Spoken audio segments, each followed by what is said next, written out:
இயலிசை நாடகத்துக்கு உயிரூட்டி கொண்டிருக்கும் மரியாதைக்குரிய விஜயா தாயன்பன் அம்மையார் அவர்களுக்கும், அவருக்கு துணையாக இருக்கும் தாயன்பன் அவர்களுக்கும், அவருக்கு இவர் குருஜி அப்படின்னாரு. எனக்குரிய பத்திரிகையில் இருக்கிற எல்லாத்துக்கும் குருஜி தான். நான் வர்றதுக்கு முன்னால் இருந்து நான் வந்ததுக்கப்புறம் இப்போவும் அவர்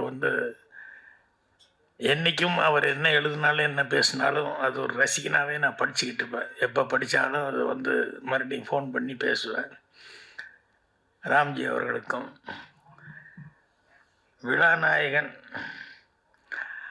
அவர் இத்தனை நாளாக தெரிஞ்சுக்காமல் இருந்தது என் குத்தம்தான்.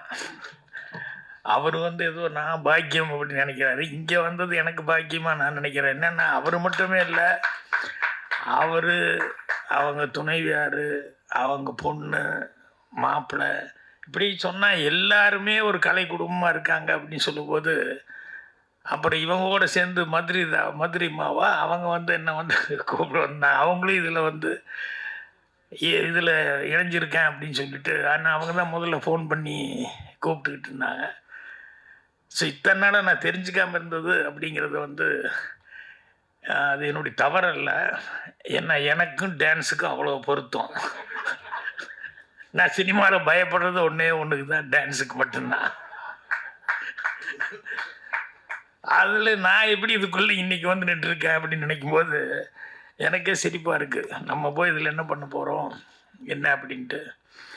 ஆனால் அவர் அவங்க ஃபோன் பண்ணி நேற்றே பேசிகிட்டு இருந்தாங்க. அப்புறம் இன்றைக்கி பார்க்கணும், இன்விடேஷன் கொடுக்கணும் அப்படின்னாங்க.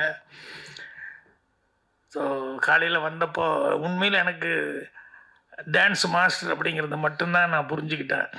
அவங்க இன்விடேஷன் கொடுக்கும்போது அவங்களும் அந்த நடன இதில் இருக்காங்க அப்படின்னு சொல்லி தெரிஞ்சுக்கிட்டேன். பட்டு இவ்வளவு விஷயங்கள் அவங்க குடும்பமே எவ்வளோ ஓல்டு ரெக்கார்டெல்லாம் பண்ணியிருக்காங்க அப்படின்னு சொல்லும்போது நான் உண்மையிலே தெரிஞ்சுக்காம எனக்கு. ஆனால் பூர்ணிமாவுக்கு தெரிஞ்சிருக்கு. அது அவங்க கரெக்டாக யார் இதில் இருக்காங்க என்னங்கிறதெல்லாம் கரெக்டாக தெரிஞ்சு வச்சுருக்காங்க.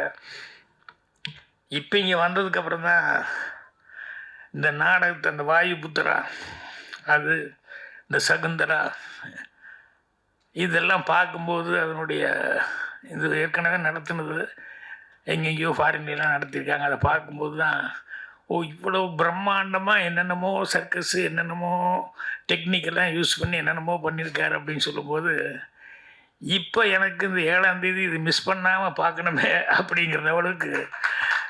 ஏன்னா அதில் குதிரை ஸ்டேஜ் கொண்டு வர்றேன், இதை கொண்டு வர்றேன் அப்படின்னு சொல்லிட்டு எல்லாத்தையுமே எடுத்துகிட்டு வர்றேன் அப்படிங்கிறாரு. அப்புறம் இந்த டூயிலெல்லாம் அதான், அது எப்படி அவங்க மேடம் பேசும்போது கூட சொன்னாங்க, அது ரொம்ப பாராட்டி, டூயில் ரோலை நாடகத்தில் எப்படி கொண்டாங்க. அது எனக்கு ரொம்ப காமெடி. என்னென்னா சினிமாலேயே ரொம்ப கஷ்டம் இந்த டூயில் ரோல் அப்படிங்கிறது. எனக்கு கதையை நான் க்ரியேட் பண்ணிட்டேன். ஒரு கைதியின் டைரி, அதாவது ஆக்ரியஸ்டாக ஹிந்தியில் நான் எடுத்தேன், தமிழில் எங்கள் டைரக்டர் எடுத்தார். அதில் டூயில் ரோல் வர்ற மாதிரி நான் கதையை க்ரியேட் பண்ணிட்டேன். அப்புறம் டூயில் ரோல் 2 பேரும் மீட் பண்ணிக்கிற மாதிரி சீக்வன்ஸையும் நல்ல, ஏன்னா டூயில் ரோல்னு இருந்தாலே அவங்க 2 பேரும் மீட் பண்ணிக்கிட்டா தான் அது சுவாரஸ்யமாக இருக்கும். அதனால் மீட் பண்ணிக்கிற மாதிரி ஒரு 3 காட்சிகளை க்ரியேட் பண்ணிட்டேன். அந்த 2 காட்சியை 3 காட்சியை க்ரியேட் பண்ணிட்டேன். அதுக்கப்புறம் ஷூட்டிங்கில் அப்போ என்னென்னா கைதியின் டைரி அப்போல்லாம் நான் தனியாக படம் முந்தான முடிச்ச வரைக்கும் எல்லா படமும் நான் தனியாக எடுத்துக்கிட்டு இருக்கிறேன். அதனால் இந்த படத்துக்கு ஷூட்டிங்க்கு கதை வசனம் மட்டும் நான் எழுதி கொடுத்துட்டு நான் ஷூட்டிங் போக முடியல. அதனால் இந்த டூயல் ரோடெல்லாம் எப்படி எடுக்கிறாங்க என்ன அப்படிங்கிறது பார்க்குறதுக்கான சான்ஸ் இல்லை. சினிமாவில் பார்த்துருக்கோம் ஒழிய அது எப்படி எடுக்கிறாங்க அப்படிங்கிறது இருக்க, அது எனக்கு தெரியல. சரி, எங்கள் டைரக்டர் அவர்கிட்ட கொடுத்துட்டா அவர் படம் முடிஞ்சது. ஆனால் அவர் பாருங்கள், அந்த டூயல் ரோல் சீனுகளை முக்கியமான சீன் அவர் எடுக்கவே இல்லை, அவர் விட்டார். என்னென்ன அட போய் அது வழக்கம் போல் இருக்கு டூயல் ரோல், அதனால் நான் விட்டுட்டியா அப்படின்னாரு. இல்லை சார், டூயல் ரோல்னு இருந்தாலே 2 பேரும் சந்திச்சா தான் சார் இன்ட்ரெஸ்டிங்க அப்படின்னு சொல்லிட்டு. அப்புறம் நான் என்னோட அதே ஹிந்தியில் நான் பண்ணும்போது அந்த டூயல் ரோல் சீன்லாம் எடுக்கலான்னு சொல்லிட்டு போனேன்.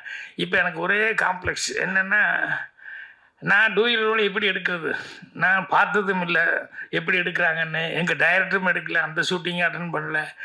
ஸோ என்னடா பண்ணுறது, இன்றைக்கி இந்த சீன் எடுத்தாங்கணுமேன்னு திருன்னு முழிச்சிட்டு, நம்ம பழமொழி சொல்லுவாங்களே, சந்தையில் வித்தாடு போக சொச்சாடு முழிச்சிட்டு இருக்கணும், அந்த மாதிரி அந்த சீன் எடுக்கிறதுக்கு வந்துட்டார். அமிதாப் வந்துட்டார், கேமராமேன் வந்துட்டார். என்ன ஷாட்டு சொல்லி எப்படி இதை சரி ஓப்பனாக சொல்லிடலாம், நமக்கு கேமராமேன்கிட்ட சொல்லி அது எப்படின்னு நீங்களே எடுங்க கோபால் ரெட்டி அப்படிங்கிற அளவுக்கு சொல்லிடலாம் அப்படின்னு உட்காந்துருந்தேன். வந்தோடனே அமிதாப் அவர்கள் வந்து அவர் கோபால் ரெட்டிகிட்ட வந்து கேட்குறாரு, today we are going to take mass ஷாட்னோ அப்படின்னா, நாம டூயல் எடுக்க போகிறோம் அப்படின்னு. அவர் உடனே கேட்குறாரு, which is convenient to you Gopal Reddy அப்படின்னு கேமராமேன் கேட்குறாரு.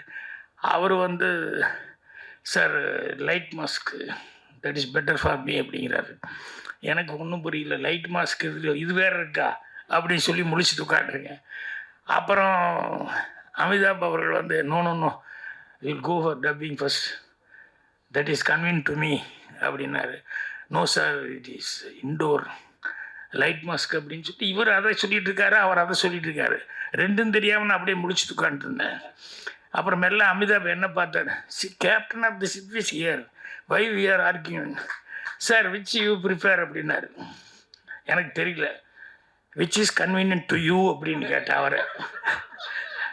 லைட் மாஸ்க் வில் கோ அப்படின்ட்டேன். உடனே கேமராமேன் அவர் வைக்கும்போது அப்போ தான் வைக்கானமாக பார்த்துட்டுருக்குறேன், லைட் மாஸ்க்குன்னா என்ன பண்ணுறாங்க, அதை வந்து இவ்வளோ ஒட்டி பேப்பர் ஒரு பக்கம் ஒட்டிட்டு அதுக்கப்புறம் எடுக்க ஆரம்பிக்கும்போது ஒரு பக்கம் டார்க் பண்ணிவிட்டு அதுக்கப்புறம் எடுக்கிறாங்க. ஓ இதுதான் லைட் மாஸ்க் போல் இருக்குது அப்படின்னா, அதுக்கப்புறம் பார்த்தா ஒரு 2 கேரக்டருக்கும் டப்பிங் இவரே பேசிட்டு அதை வந்து நாகரால வந்து ரெக்கார்டு பண்ணிவிட்டு அந்த டைமிங்க்கு வந்து கரெக்டாக இது பண்ணுறாரு அப்படின்னு சொல்லிட்டு இதை பார்த்து பார்த்து பார்த்து பார்த்து இதுதான் டூயல் ரோல் எடுக்கிறது இப்படி தானா அப்படின்னு சொல்லி தெரிஞ்சுக்கிட்டு, அதுக்கப்புறமா வந்து அந்த வித்தை தெரிஞ்சிருச்சு அப்படின்னு ஒன்று. அப்புறம் அவுட்டோரில் எடுக்கும்போது கிரேவியார்டு சீன் எடுத்தேன் அவுட்டோரில். அந்த சீன் எடுக்கும்போது நான் ஒரு ஷார்ட் கன்சீவ் பண்ணி சொன்னேன்.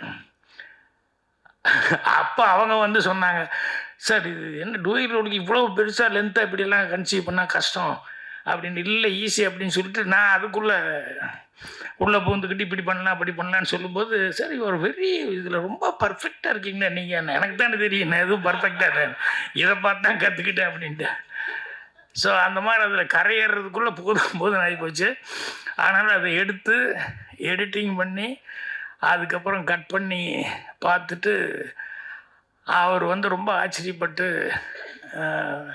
அந்த எடிட்டிங் அந்த கட்டிங் 2 பேர் பேசுகிறது, அந்த கட் பண்ணுறது கொடுக்கறது அவர் வாங்கிறது, அது இதெல்லாம் அந்த எடிட்டிங் ரியலி இஸ் ஜீனியஸ் அப்படி இப்படிங்கிற மாதிரி வந்து அமிதாப் பச்சன் அவர்கள் வந்து ரொம்ப பாராட்டினார். காலையில் நான் இல்லை செட்டில், ஆனால் நான் வர்றதுக்கு முன்னாடியே அவர் வந்து எல்லாத்திட்டையும் ரொம்ப நேற்று ரஷ் பார்த்தா ரொம்ப பிடிச்சிருந்தது அப்படின்னு சொல்லி சொன்னார்.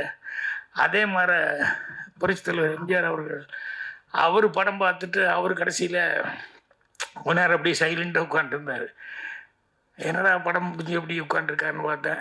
அப்புறம் பார்த்தா அவர் சொன்னார், இல்லை நான் 2 ரோல் இல்லை 3 ரோல் கூட நான் பண்ணேன், ஆனால் இந்த படத்தை பார்க்கும்போது 2 ஆள் நடித்த மாதிரியே இருந்தவுடைய இது ஒரே ஆள் டூயல் ரோல் பண்ண மாதிரி இல்லை அப்படின்னு சொல்லி அவ்வளோ அந்த சீன்ஸில் வரக்கூடியது அந்த எடிட்டிங் எல்லாம் வந்து பார்க்கும்போது 2 ஆள் உண்மையிலேயே அப்பாவும் பிள்ளையும் நடித்த மாதிரி இருந்தது அப்படின்னு சொல்லிட்டு அவர் ரொம்ப அப்ரிஷியேட் பண்ணி சொன்னார்.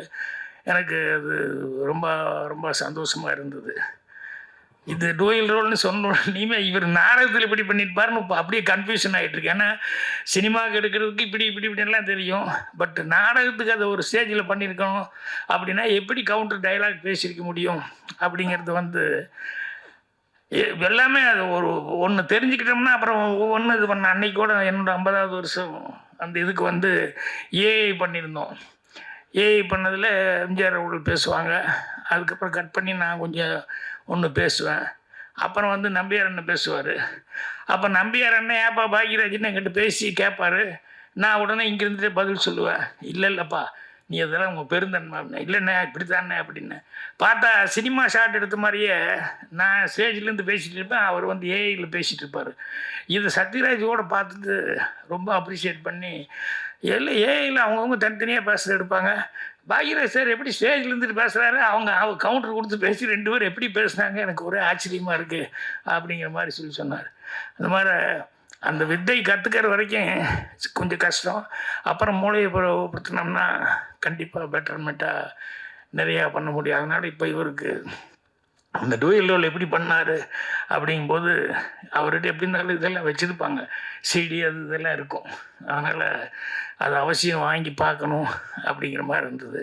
ஏன்னா ஒவ்வொன்றும் நாம் இவரை பற்றி சொல்லுவாங்க ஆர்எஸ் மனோகர். நான் சினிமாவுக்கு வரும்போது அவர் இதெல்லாம் பார்க்குறதுக்கான வாய்ப்பு இல்லை, நேராக வந்துட்டேன். அதுக்கப்புறம் பார்த்தா அவர் நாடகம் முன்னே நிறுத்திட்டார், சினிமாவில் ரிட்டையர்ட் ஆகி. அவரதும் அதே மாதிரி ரொம்ப பிரமாதமாக அவரை பற்றி சொல்லுவாங்க, நாடகத்தில் எல்லாம் எப்படி எப்படிலாம் வித்தியாசமாக பண்ணுவாங்க அப்படின்னு சொல்லிட்டு. அதனால் இப்போ இவர் வந்து பார்க்கணும் அப்படின்னு சொல்லிட்டு சொன்ன மாதிரி அவர் டான்ஸுன்னு நினச்சிக்கிட்டு இருந்தேன். அப்புறம் பார்த்தா மியூசிக்கு, அவர் என்னென்னமோ எல்லா விஷயங்களும் சகலகலா வல்லவர இருந்துகிட்ருக்காரு. அதில் வீட்டில் இருக்கிறவங்க எல்லாருக்குமே அந்த திறமை இருக்குது அப்படின்னு சொல்லும்போது உண்மையிலேயே ரொம்ப சந்தோஷமாக இருக்குது, மகிழ்ச்சியாக இருக்குது. இந்த மருது சகோதரர்களை பற்றி அவர் எடுக்க போகிறேன்னு சொல்லும்போது எனக்கு எப்படி ஈலிசை நாடகம் நடனமாக டான்ஸில் வந்து இதில் வசனமெல்லாம் இருக்கான்னு வேறு கேட்டேன் நான். அதுவும் இருக்குது, டான்ஸ் இருக்குது, பாட்டு இருக்குது, எல்லாமே இருக்குன்னா அவங்க ஃபைட்டும் இருக்குது அப்படின்னு எல்லாம் சொன்னாங்க. இது உண்மையிலேயே அது ஒரு சேலஞ்சான ஒரு சமாச்சாரம். மற்றது எப்படின்னு எனக்கு தெரியல. ஏன்னா மருது சகோதரர்கள் அப்படின்னு சொல்லி அந்த மருது இருவர்னு டைட்டில் வச்சுட்டு பண்ணுறதுல அவ்வளவு விஷயங்கள் அவங்கள பற்றி கேள்விப்படும் போது அது அத்தனையும் வந்து ஒரு நாட்டிய இதில் வந்து கொண்டு வந்துட முடியுமா அப்படிங்கிற அளவுக்கு அவ்வளோ விஷயங்கள் அவங்கள பற்றி கேட்கும்போது அவங்க பராக்கிரமங்கள் எல்லாம் வந்து சொல்லும்போது நம்ம என்ன இப்படியெல்லாமா இருந்திருப்பாங்க அப்படின்னு சொல்லிட்டு சொல்கிறாங்க. ஒருத்தர் 6 அடி, ஒருத்தர் 7 அடி, பெரியவர் 7 அடி, சின்னவர் 6 அடி அப்படின்னு சொல்லிட்டு அப்புறம் அவங்களுக்குள்ள பிரிட்டிஷ்காரங்கிட்ட வந்து அவங்களுடைய ஸ்ட்ரென்த் என்ன அப்படின்னு சொல்லி எந்த அளவுக்கு அவங்களுக்கு ஸ்டெமினா இருக்குது அப்படின்னு சொல்லும்போது அதுக்கு ஒரு சின்ன ஒரு சேலஞ்சு மாதிரி அவன் ஒருத்தன் குதிரையில் ஏறிட்டு அவன் அந்த காளையாபுரத்துலேருந்து சிவகங்கை வரைக்கும் போயிட்டு மறுபடியும் சிவகங்கையிலேருந்து காளையாபுரம் வரைக்கும் அவன் குதிரையில் ஓட்டிகிட்டு வர்றான். அந்த குதிரை வேகத்துக்கு மருது பாண்டியர் கூடவே ஓடிருக்கார். அந்த 22 கிலோமீட்டர் வந்து அப்படி போகிறாங்கன்னு சொன்னால் எந்த அளவுக்கு வந்து அவங்களுக்கு அந்த இது இருந்திருக்கும் ஸ்டெமினா. அதே மாதிரி அவன் இங்கிலீஷ்காரன் வந்து அவன் வந்து அப்போ முதல்ல ஃப்ரெண்ட்லியாக இருந்திருக்கான். அப்போ வந்து இவங்க கூட அவங்க பெரிய ஃபைட்டுக்கிட்டலாம் இல்லை. என்னென்னா இவங்களுடைய பராக்கிரமங்கள் இந்த மாதிரி ஓடுறது, இவங்களுடைய ஸ்ட்ரென்த்து இதெல்லாம் பார்க்கும்போது அவனுக்கே ஆச்சரியமாக இருந்திருக்கு. அதே மாதிரி ஒரு தடவை வந்து ஹண்டிங்கில் எங்கேயோ போகும்போது டைகர் புலி வந்துருச்சு. அப்போ அவங்க துப்பாக்கி எடுக்கும்போது இல்லை வேண்டாம், நீங்கள் மரத்து மேலே பறந்து அப்படியே உட்காருங்க அப்படின்னா அதை நீங்கள் துப்பாக்கியில் சொல்லணுங்கிறதுல நானே கொண்டுருவேன்னா என்ன புலி போய் எப்படியா வேறு ஆள் கையில் கொண்டு வா அப்படின்னா உண்மையிலேயே டயரோட ஃபைட் பண்ணி அவனுங்க மேலேருந்து பார்க்குறானுங்க. அந்த வாழை பிடிச்சி சுற்றி அடித்து கொள்றதுங்கிறது ஒன்று. இன்னொன்று வந்து என்னென்னா கழுத்தை வந்து புலியினுடைய கழுத்தை வந்து நெரிச்சு அதை வந்து அவ்வளோ ஸ்ட்ரென்த்து எப்படி இருந்திருக்கு அப்படின்னு சொல்லிட்டு இதெல்லாம் கண்ணில் பார்த்துட்டு இப்போ அவங்க அந்த புக்கில் அவங்களே பிரிட்டிஷ்காரனே வந்து அசந்து போய் புக்கில் வந்து அதெல்லாம் எழுதியிருக்கான். ஸோ இந்த மாதிரி நிறைய விஷயங்கள் சொல்லுவாங்க. அப்புறம் ட்ராஜடியான சில விஷயங்கள் அப்படிங்கிறது அவங்க லைஃப்பில் நிறைய நடந்தது. என்னென்னா அந்த அவர் ஆரம்பித்து அப்படின்னு நிறுத்திட்டார், அந்த சும்மா டச் பண்ணி விட்டார். அந்த ஆர்ம்ஸ் ஆக்ட்னு சொல்லுவாங்கள்ல, இந்த கன்னு கின்னெல்லாம் வச்சுக்கூடாது இந்த மாதிரி இதெல்லாம் அப்படின்னு சொல்லிட்டு இதெல்லாம் வந்து 1959 தான் வந்தது. ஆனால் வந்து அவங்க பீரியடில் தான் முதல்ல வந்து அவனுக்கு ஒன்றும் புரியல பிரிட்டிஷ்காரனுக்கு. என்னென்னா இந்த வளரி அப்படிங்கிறக்கூடிய அந்த இது வந்து அந்த பூமராக மாதிரி அதை விட்டா அதில் அடித்து மறுபடியும் திரும்பி வரும். ஸோ இந்த சின்ன மருதெல்லாம் வந்து ஹார்ஸில் உட்காந்துக்கிட்டு அதில் போகவே எதிரி நோக்கி அட்டாக் பண்ணி வீசுவார். அது மெட்டல் வெயிட் வேறு அதிகம். அது போய் பிரிட்டிஷ்காரன் அந்த வீரனை வந்து அடிச்சுட்டு மறுபடியும் ரிட்டர்ன் ஆகி அவர் கைக்கே வரும். ஸோ அது எப்படி வருது, அது வர்றதுன்னு தெரியாதான். திடீர்னு ஏதோ பேர்டு பறந்து வர்ற மாதிரி இருக்குமா, ஆனால் பட்டுன்னு தடையில் அடிச்சுட்டு திரும்பி அவன் கைக்கே போயிடுமா. ஸோ இது அவனால் சமாளிக்க முடியாமல், இது என்னடா இது எப்படி அடிக்கிறாங்க, இது இந்த மாதிரி ஒரு வித்தியாசமாக இருக்கேன்னு சொன்னவன் அதுக்கப்புறம் அவன் என்னென்னா அதை தடை சட்டம் கொண்டு வந்துட்டான். அப்போ அந்த கலரி அந்த வளரி அப்படிங்கிறத வந்து யூஸ் பண்ணக்கூடாது அப்படின்னு சொல்லிட்டு அவங்க ஜெயிச்சதுக்கப்புறம் அது ஒரு பெரிய சட்டமாக போட்டு அதுக்கப்புறமா வந்து அதை வந்து ஒரு தடை சட்டம் போட்டதுனால 25,000 அந்த வளரிங்கிறத வந்து கொண்டு வந்து ஒப்படைச்சிருக்காங்க. அப்போது எந்த அளவுக்கு அதில் பார்த்தா அதுக்கப்புறம் புதுக்கோட்டை தொண்டைமான் வந்து அந்த ஃபைட்டுக்குன்னே ஒரு படையை வச்சுருக்காரு. அந்த மாதிரி ஃபைட் பண்ணுறதுக்குன்னே ஒரு படையை வச்சுருக்காரு அப்படின்னு சொல்லி கேள்விப்பட்டேன். ஸோ இந்த அளவுக்கு வந்து இன்றைக்கும் கூட இந்த கள்ளர் மறவர் அவங்க இருக்காங்க இல்லையா, அந்த கள்ளர்கள் சில வீடுகளில் வந்து பூஜைக்கு வந்து எல்லா சாமானும் வச்சு இது பண்ணுறதுல வந்து அவங்க இந்த வளரி அப்படிங்கிறத வந்து அதை வச்சு பூஜை பண்ணுறாங்க அப்படிங்கிற மாதிரி சொல்லி இப்படி ஒவ்வொரு விஷயமும் அவங்க சொல்லும்போது அவ்வளோ அசத்தலாக இருந்தது. ஆனால் வேலுநாச்சியார் இருக்கும்போது அவங்களுக்கு வந்து இவங்கெல்லாம் சப்போர்ட் பண்ணி அவங்க ஒரு தடவை பிரிட்டிஷ்காரனை எதிர்த்து ஜெயிக்க முடிஞ்சுது. ஆனால் இவங்க வந்து அந்த அளவுக்கு இவங்களுக்கு சப்போர்ட் கிடைக்கல. ஆனால் இவங்களும் சொல்லும்போது சொன்னார், ஜம்பதீப பிரகடனமா அந்த இது அது வந்து முதல் தடவை இந்த கூட்டணி இப்பெல்லாம் வச்சுட்டு இருக்காங்களே அந்த மாதிரி அவர் அப்போ ஃபஸ்ட் டைம் வந்து பிரிட்டிஷ்காரனை எதுக்கிறதுக்காக அவர் வந்து ஸ்ரீரங்கம் கோயில்லையும் அதுக்கப்புறம் வந்து இங்கே திருச்சி மலைக்கோட்டை அந்த சோர்லேயும் கொண்டு போய் போஸ்ட் அடித்து ஒட்டியிருக்காங்க. என்னென்னா இந்த பிரிட்டிஷ்காரனுக்கு ஆப்போசிட்டாக ஃபைட் பண்ண போகிறேன் அப்படின்னு சொல்லிட்டு இந்த போர் பிரகடன மாதிரி.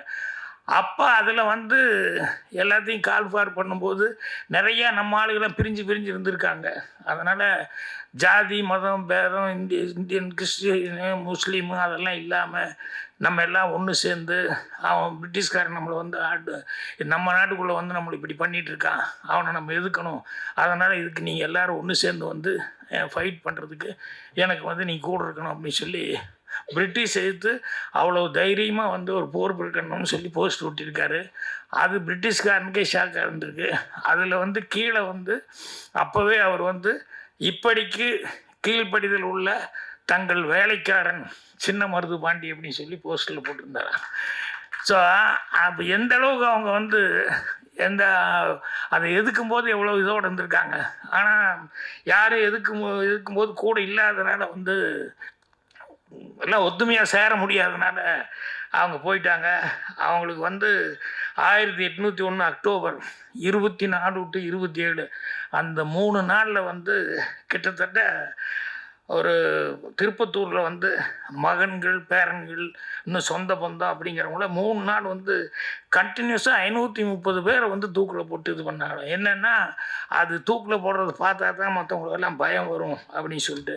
அதே மாதிரி சின்ன மருது பையன் 17 வயசு பையன் அவனும் அவங்க கூட ஒரு 73 பேர் வந்து கைது பண்ணி மலேசியாவில் பினாங்கில் கொண்டு போய் அடைச்சிருக்காங்க.